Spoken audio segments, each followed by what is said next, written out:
with abortion and birth control, I mean, and small families, and they look at China and look at India, and I think that they are very frightened indeed. But the people of Georgia and Ukraine wanted independence. True. You have to empower liberation. But America is behind the scenes encouraging the dismemberment of the Russian Empire, and Russia is now fighting back. That's the reality. Let's move on to Darfur. You mentioned Darfur earlier. Darfur rebels to unite for peace talks, push for truce in a 4-year conflict in Western Sudan. First of it was Christians, now it's black Muslims who have been treated terribly for some years now. Very little response from, certainly from the Islamic world, I would argue. What shall I read on that? Well, I think to say they're being treated terribly is an understatement. Over 200,000 have been killed by Muslims, by the regime in the Sudan, supported by China. The West has not had the desire enough to go in and expend treasure in mankind to protect them. They went into the dismemberment of Yugoslavia at the drop of a hat. Only allegedly 8,000 people were killed for them to start bombing.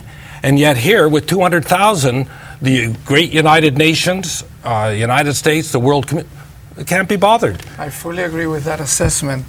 China is at the top of the list of, those responsible.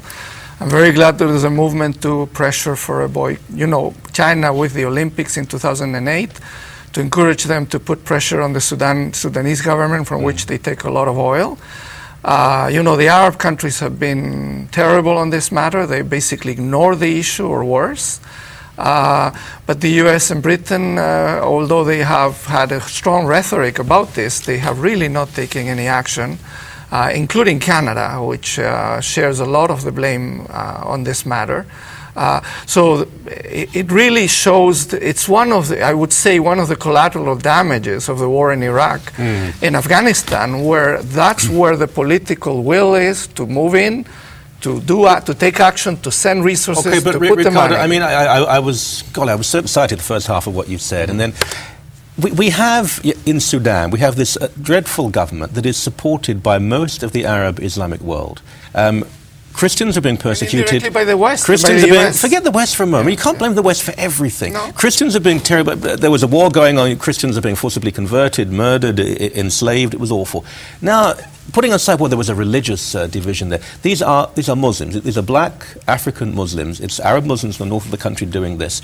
It should be the Arab world putting a force together to go in there with their Muslim brothers to make sure there is peace. You can't blame America and the UK. They're the only countries at least saying something. The rest of the world, every time there's a motion, an Arab country will step forward and say, no, we're not going to hear that. We're not going to hear about that. It goes on over, including the Iraqi ambassador. We won't hear a criticism of the Sudanese government. You can't blame Washington and London for that. I started with China, the Arab world, Russia, the US, Britain, and the West.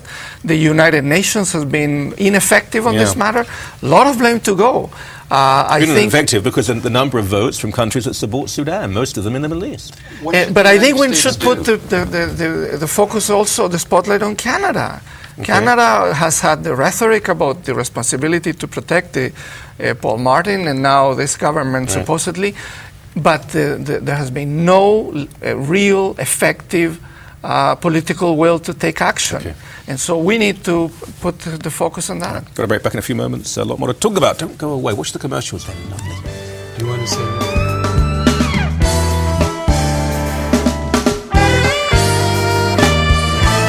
We invite you to visit our website at ctstv.com. Welcome back to Turkish army, very, very powerful army and extremely influential within Turkish culture and society, mobilizing on the border with Iraq. There have been 60 Turkish soldiers now killed by the Kurds, and the Turks are very angry. Nationalism is re-emerging in that country. The Turks, this is quite plausible now. The Turks could go into Iraq.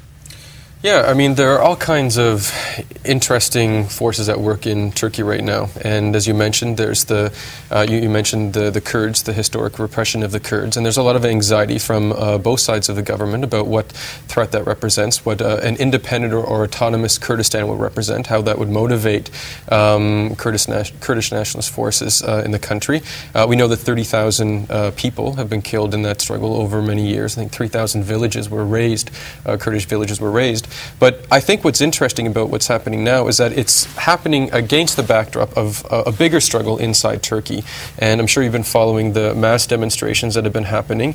And the way this has been lined up is, again, unfortunately, along the lines of the clash of civilizations. And that many of the protests, there have been large protests and counter-protests, I think emerged around the question of whether or not the foreign minister would be allowed to run for the highest office in the country. And that an Islamist... He's a Muslim. Yes, he's a Muslim. And then there is an Islamist party, the AKK party, I think, is the governing party. And there's the question